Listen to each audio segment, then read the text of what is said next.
vai fazer o governo começar a montar um time de apoio ou seguirá com a regra de tratar mal quem vota a favor e tratar bem quem vota contra?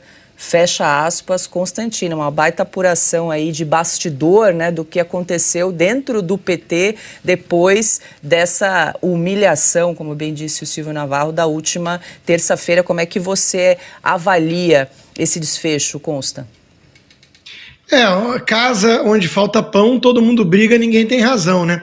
Então vai todo mundo começar a puxar a sardinha para o seu lado, e o PT é isso. Como o Lula não trouxe um projeto de nação, ele trouxe só um projeto de poder, ele não tem aliados, né? Ele tem comparsas, e os comparsas cobram suas faturas, e quem não está recebendo começa a abandonar a canoa furada.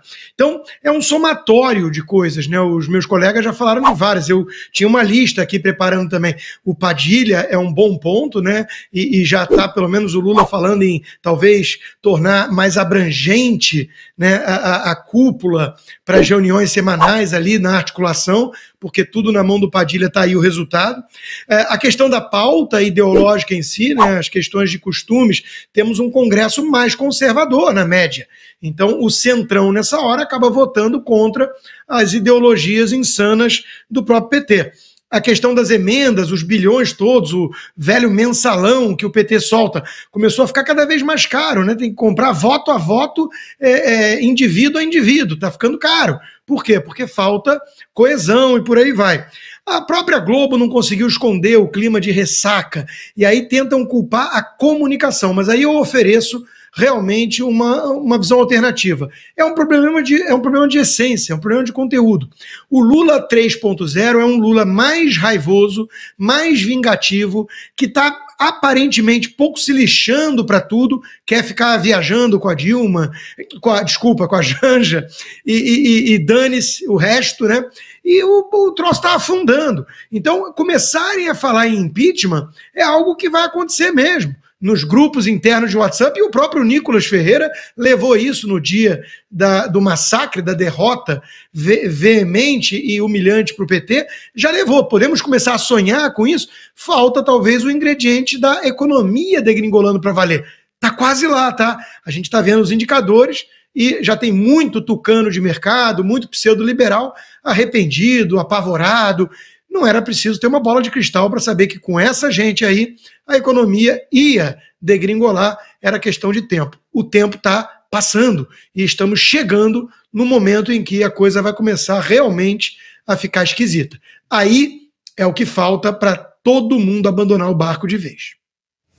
Fabi, os nossos colegas trouxeram aqui esse olhar político, né? Essa análise política das derrotas aí da última terça-feira, mas eu queria trazer aqui a ACP Mancuso no nosso chat, fez uma pergunta que acho que vai bem para você aqui. Podemos acreditar nessas derrotas ou serão revertidas? Falamos ontem sobre a possibilidade de judicialização, né? O fim das saidinhas, a questão da criminalização das fake news, que acabou não passando, né? Houve ali a manutenção do voto 46, mas, porém, todavia, contudo, os partidos de esquerda já estão se articulando internamente para levar a questão aí para o Supremo Tribunal Federal. Como é que você avalia aí?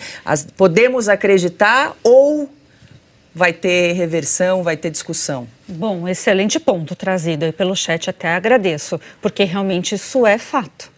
Que vai ser judicializado. Por exemplo, as saidinhas vai ser. Ontem, por coincidência ou não, teve um caso isolado lá que o ministro André Mendonça votou incluindo aí que não era retroativo para um preso específico, mas é uma pessoa específica, tá? É aquele caso que eles julgam caso a caso. E ele aplicou a lei, gente. Eu sei que tem muita controvérsia nisso, mas o problema é o pessoal entender do que a gente está falando e como realmente o judiciário pode reverter, né, dar essa invertida.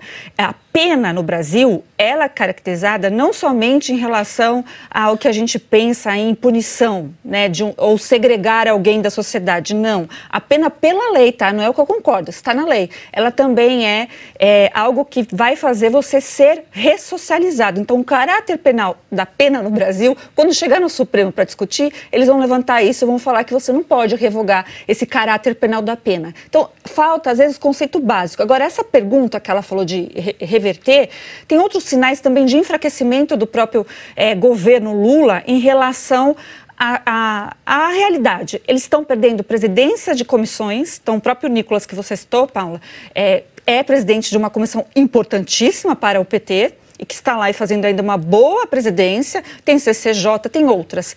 E aí também, até o Silvio me ajudou aqui a lembrar que o que o PT conseguiu no ano passado de vitória foi colocado ali na conta porque foi preciso fazer um acordão. E qual que foi esse acordão? Foi perdido Caixa Econômica Federal, Banco Nordeste, postos, aeroportos e turismo, sendo que nessas pastas quem tinham? Mulheres. E foi substituída por alguém do Centrão. Então, esse comentário de alguém lá que vazou, e a gente não sabe quem, trazido pela reportagem do grupo de WhatsApp, ele tem razão, né?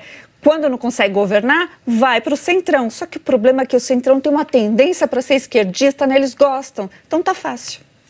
Fabi, acabou de sair aqui no site da Revista Oeste, para quem está nos acompanhando, OAB vai ao STF contra a lei que acabou com as saidinhas. Então, a Ordem dos Advogados do Brasil vai interpelar. Exatamente. Vai entrar com uma arguição de descumprimento de preceito fundamental.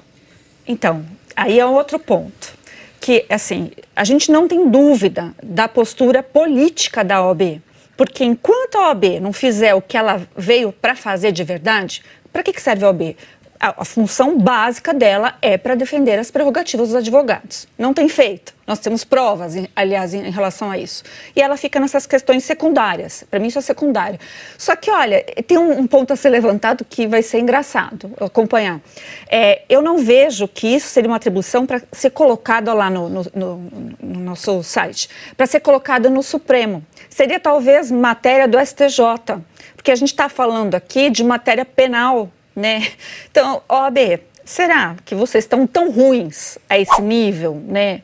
Eu já sei a resposta, mas eu nem consigo ficar indignada com isso.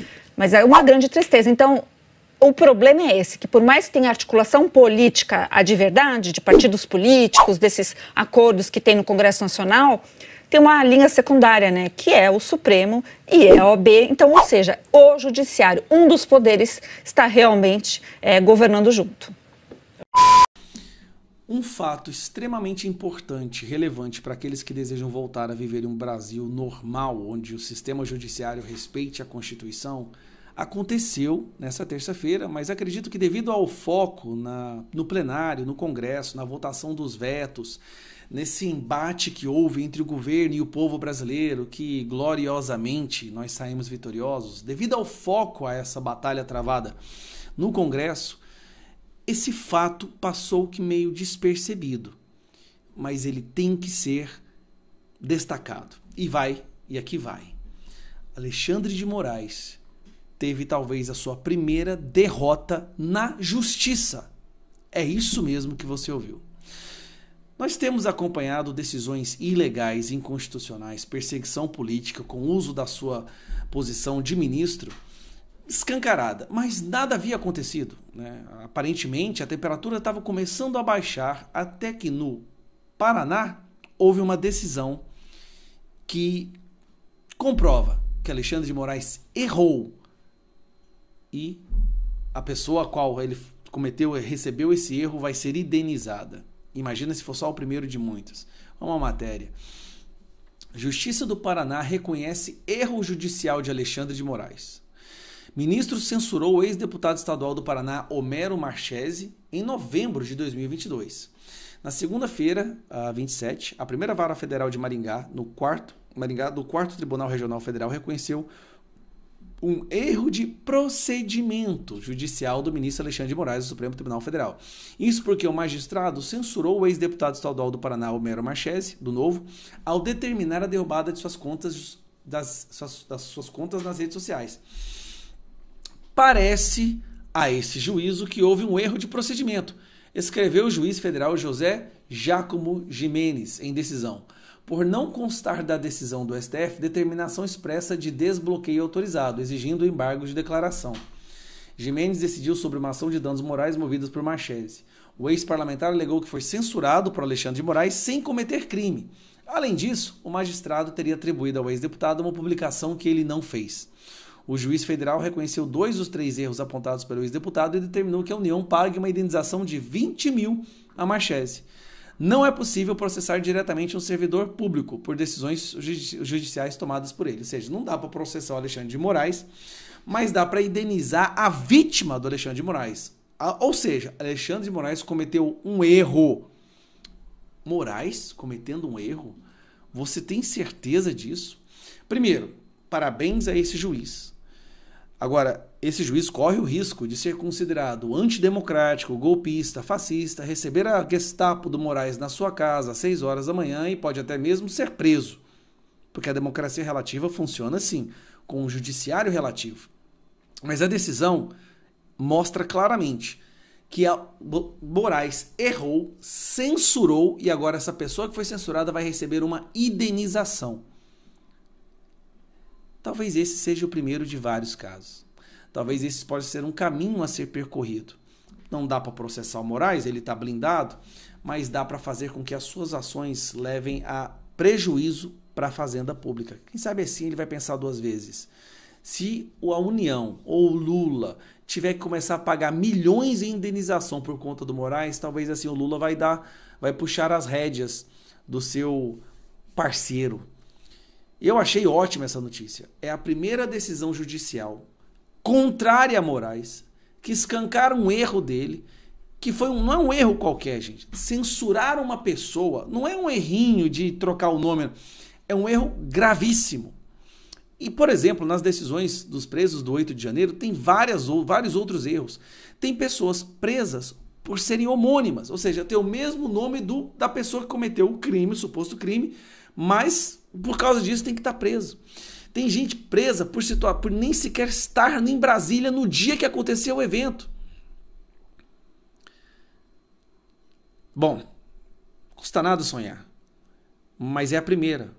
E se aconteceu a primeira, um caminho foi aberto. Agora basta seguir esse caminho. Já estou acionando o meu jurídico. Nós vamos processar também pelas mesmas vias, devido às decisões de censura sem fundamentação, sem mostrar qual crime foi cometido. Apenas decidiu deletar, estou até hoje deletado no Twitter por conta disso, deletar o meu canal.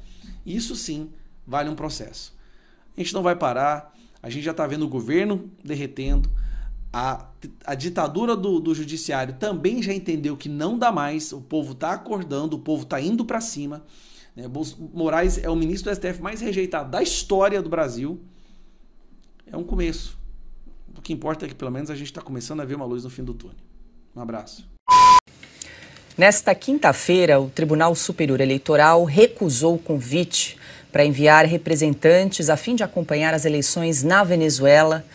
Sob o pretexto de que promoverá eleições livres, o país presidido pelo ditador Nicolás Maduro enviou um ofício ao Ministério das Relações Exteriores, convidando integrantes do TSE para acompanhar, junto da comitiva brasileira, as eleições marcadas para o próximo dia 28 de julho. É uma prática comum tribunais eleitorais receberem convites para acompanharem eleições em outros países. A Venezuela, no entanto, cancelou o convite à União Europeia para que observadores do bloco acompanhem o pleito. A decisão veio depois do anúncio de sanções econômicas impostas pelo grupo à Venezuela. Por meio de seu escritório em Caracas, a União Europeia comentou a decisão, dizendo lamentar profundamente o ato unilateral do Conselho Nacional Eleitoral. Silvio Navarro, o TSE, então, não vai acompanhar as eleições na Venezuela, e a Venezuela, então, também cancelou o convite à União Europeia para trabalhar como observador nas eleições, algo bastante comum que acontece em todos os países. Transparência zero, né? Programa Transparência Zero na Venezuela. O problema é colocar a palavra eleições nesse enunciado, nessa notícia, né, Paulo? Não tem eleição na Venezuela há décadas. Aliás, Nicolás Maduro está lá desde 2012, né? O Chávez morreu em 2013, não é isso? Então, foi nessa transição. Não há eleição desde o Hugo Chávez, inclusive com o Maduro, seu sucessor. Né? Os candidatos de oposição foram presos ou rejeitados. A candidatura deles foi rejeitada. Então, eu acho que não há o que acompanhar na Venezuela. Nós teremos mais uma vez a continuidade de uma ditadura, aliás, uma ditadura que não faz só mal às pessoas, é uma ditadura sangrenta. Ela mata, as pessoas estão morrendo de fome na Venezuela. Não à toa o êxodo para países, inclusive para o Brasil, pela fronteira de Roraima.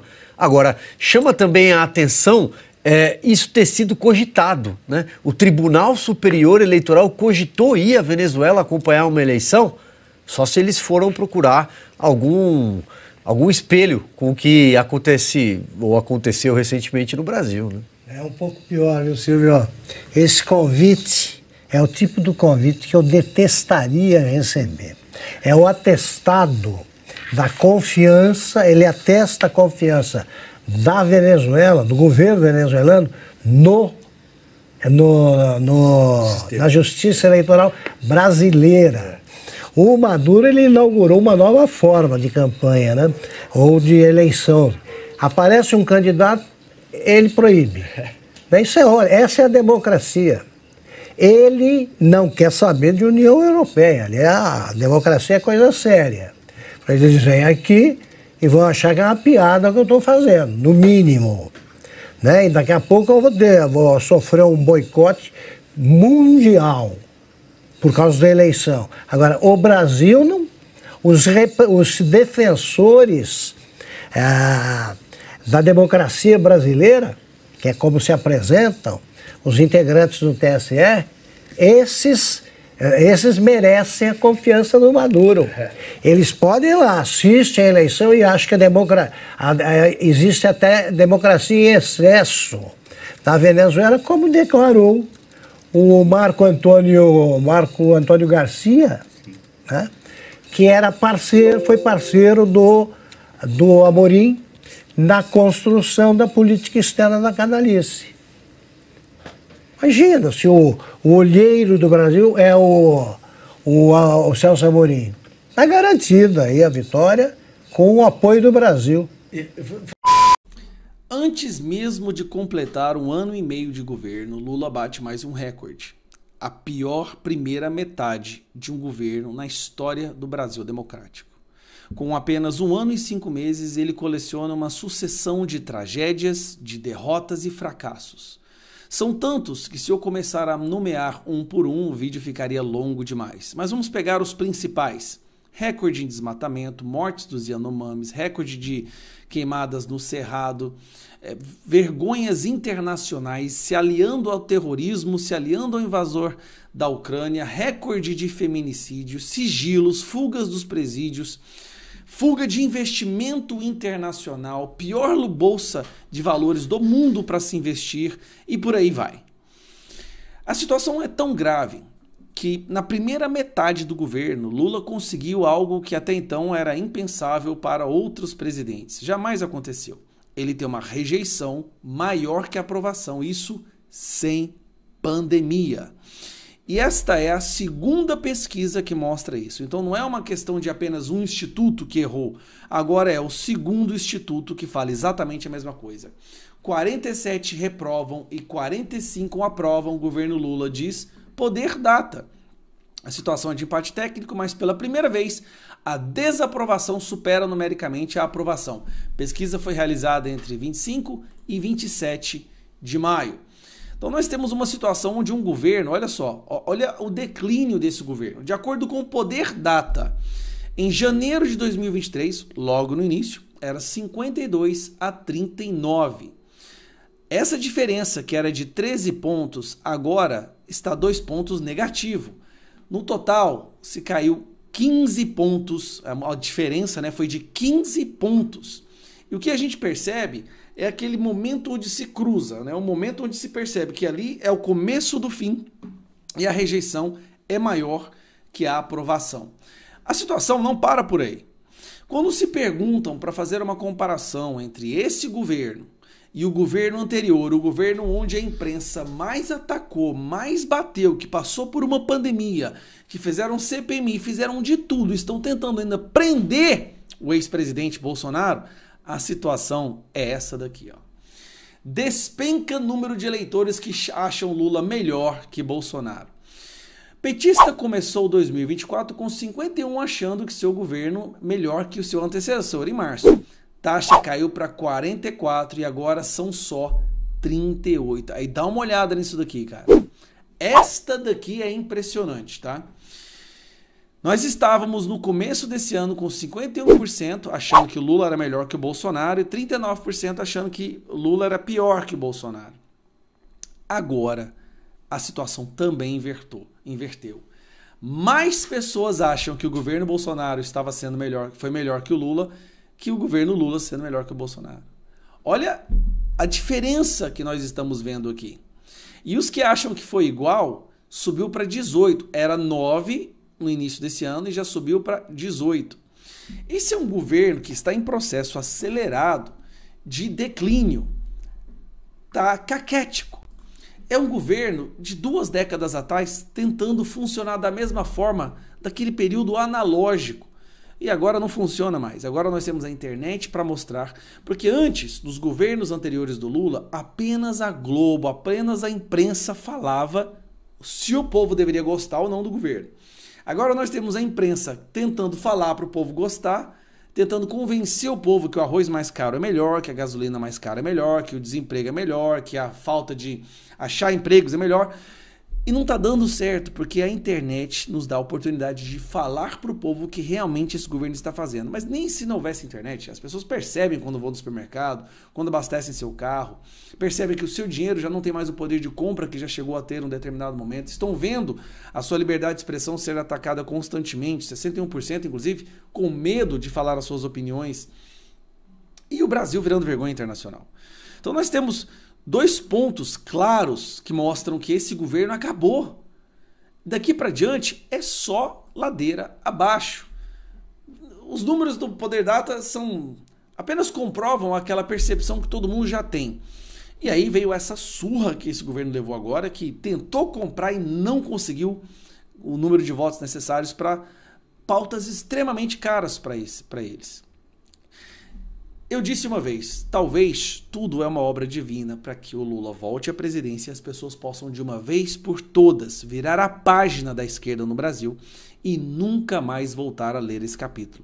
Nunca mais dar oportunidade para a esquerda em lugar nenhum do nosso país. E eu acho que essa é a grande função do Lula na presidência. É acordar o brasileiro para que nunca mais o PT conquiste nem sequer uma prefeitura. Um abraço. Esse não desiste nunca. Luciano Huck não desistiu da política e quer se candidatar em 2026. Meus amigos, ano após ano, o nome do apresentador Luciano Huck surge ligado às eleições presidenciais. Em 2024, não é diferente. O comunicador novamente tem seu futuro na política especulado. Surgiu a informação de que o apresentador do Domingão estaria mais uma vez analisando a possibilidade de se candidatar. Segundo fontes ouvidas pelo jornalista Ricardo Feltrin, Huck não desistiu de ser presidente da República. Embora ainda não seja pré-candidato, ele não esconde o desejo de entrar na política de vez. E alguns movimentos indicam isso. Partidos como Cidadania e Democratas já demonstraram interesse. Cada vez mais decidido, o marido de Angélica está levando o assunto a sério e pensando bastante na decisão. Além da vontade do apresentador de se tornar presidente, um fator importante é seu contrato com a emissora, que se encerra em 2025, um ano antes das eleições. Ainda de acordo com o jornalista, por enquanto, o objetivo de Luciano Huck é colocar seu nome à disposição dos partidos. Nos comentários da publicação, vários internautas criticaram uma possível candidatura do apresentador. Um deles escreveu: "O suposto bom comportamento de Huck nunca me convenceu. Esse cara sempre teve ambição de poder e faz tudo calculado pensando na política." Deixa aqui abaixo o seu comentário. O que você acha aí do apresentador Luciano Huck ser candidato a presidente do Brasil? Coloque nos comentários a sua opinião. Mais uma polêmica na tela. Senadora quer que ex-marido agressor não tenha direito a bens em divórcio. Condenados por violência doméstica contra o cônjuge poderão perder o direito aos bens adquiridos durante o casamento. Essa é a proposta do PL 1977/2024, apresentado pela senadora Ana Paula Lobato, do PDT.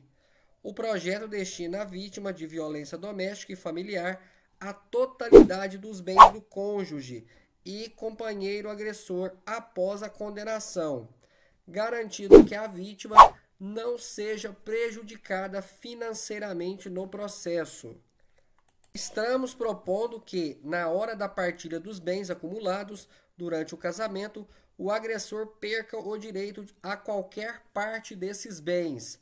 Isso é uma forma de garantir que as vítimas não sejam prejudicadas financeiramente durante o processo de separação ou divórcio.